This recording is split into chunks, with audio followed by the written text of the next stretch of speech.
देखो बच्चों, आज हम पढ़ेंगे चतुर्दश पाठ, मतलब 14 पाठ, जो आपकी एडग्रेड पुस्तक पेज नंबर 110-11 पे है। पाठ का नाम है लोकमान्य तिलक। ये बहुत बड़े क्रांतिकारी थे जिनका पूरा नाम है बाल गंगाधर तिलक। लोकमान्य उनकी एक उपाधि थी, उनका नाम था बाल गंगाधर तिलक। हम लोग उत्तर लिखेंगे। प्रश्न आपके लिखे हुए हैं पुस्तक में। प्रश्न नंबर पहले के उत्तर में आएगा लोकमान्य तिलक, मतलब लोकमान्य तिलक। प्रश्न नंबर दूसरे के उत्तर में भी आएगा लोकमान्य तिलक। प्रश्न नंबर तीसरे के उत्तर में लिखना है संस्कृत भाषायाः, मतलब संस्कृत भाषा के। प्रश्न नंबर चौथे के उत्तर में भी लोकमान्य तिलक। प्रश्न नंबर पांचवें के उत्तर में है लोकमान्य तिलकस्य जनकः कुशल शिक्षकः लेखकश्चासीत्।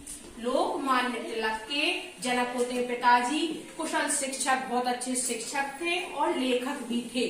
ठीक है, लोकमान्य तिलक जी के जो पिताजी थे वो एक कुशल शिक्षक थे और लेखक थे, ये इसका अर्थ है। प्रश्न नंबर छठवें के उत्तर का अर्थ होगा तिलकस्योपरि राजद्रोहस्य मिथ्याभियोगं न्यायालये आंगलाः प्रस्तुतवन्तः।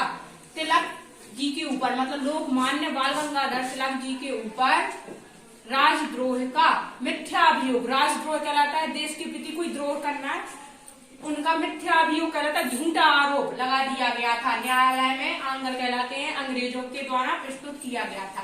तिलक के ऊपर राजद्रोह का झूठा आरोप लगा करके उनको अंग्रेजों द्वारा न्यायालय में लाया गया था या प्रस्तुत किया गया था। नामकम ग्रंथम तिलकः अरचयत, गीता रहस्य उनकी पुस्तक का नाम है जिसने उन्होंने लिखा था।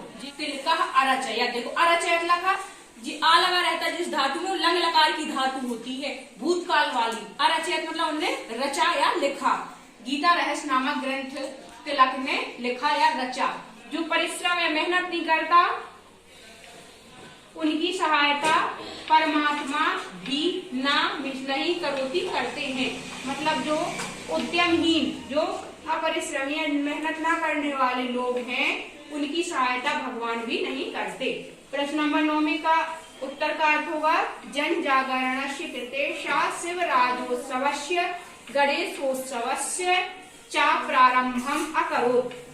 जन जागरण कहलाता है लोगों में राष्ट्रीय भाव जगाने के लिए, उनको जागृत करने के लिए। शाह वह है, मतलब तिलक जी ने शिवराजोत्सव और गणेशोत्सव को प्रारंभ किया। ये उत्सव है जो महाराष्ट्र में मनाए जाते हैं, शिवराजोत्सव गणेशोत्सव एक फेस्ट त्योहार जैसे हैं, उनके स्थानीय त्योहार हैं, तो उनको चलाने का उन्होंने प्रारंभ किया, चलाया, शुरुआत की। शाह केसरी मराठा इति समाचार पत्रयोः संपादनम च कृतम्। जो समाचार पत्र आते हैं ना अपने यहाँ पेपर, तो उसमें से एक पत्रिका थी केसरी और मराठा नाम के समाचार पत्रों का उन्होंने संपादन किया, संपादन कार्य किया। प्रश्न नंबर 10 के उत्तर में एक टेबल दी गई है, उसमें धातु रूप दिए हैं, आपको उसके लकार वचन लिखना है। तो देखो बेटा, अभवत हमने पहले बताया है जिस धातु के आगे आ लगा होता है वो लंग लकार की धातु होती है, जिसका अर्थ निकलता है भूतकाल में। अभवत लंग लकार में आएगा लंग लकार, वचन में आएगा एक वचनम जिसका अर्थ होगा हुआ। ठीक है, अभवन मतलब होगा हुआ। भविष्य काल रट लकार एक वचनम, एक वचन का एक शब्द है।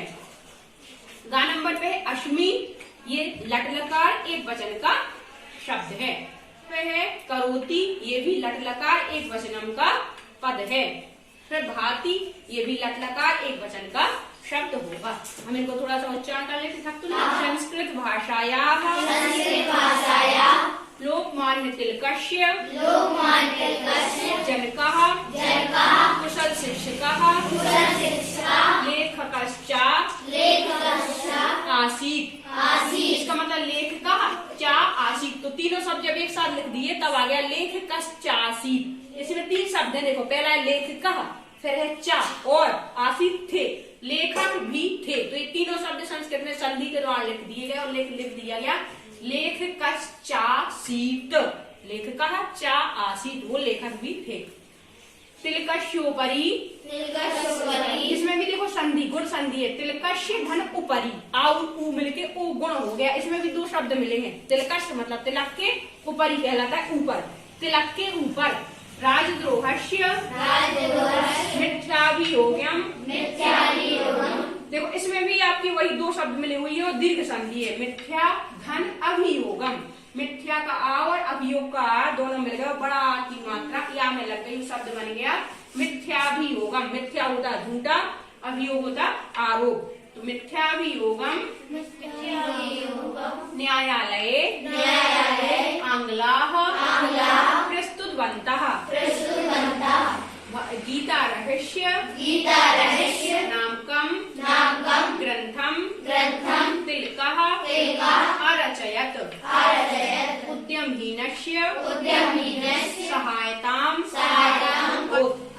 अब देखो यहाँ पे अगर इन्होंने अभवत पूछा, अगर तुमसे अकरोध भी पूछे तो आपको वही लिखना है। अकरोध में भी देखो आहन धातु के आगे, इसमें भी अभवत में भी आह धातु के आगे, तो ये भी कहलाएगा लंग लकार, और ये भी कहलाएगा देखो ताहलंत है, शब्द के अंत में इसमें ताहलंत है, इसमें भी ताहलंत है, तो ये भी एक वचनम का रूप होगा।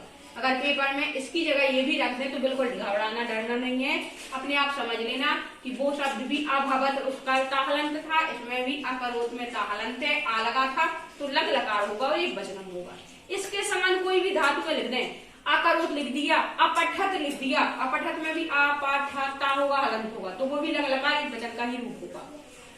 शाह शामिसबाह केशरी खेती समाचार पत्रयोः संपादनम च अकरोत्। अब इसको पढ़ लो, अभवत्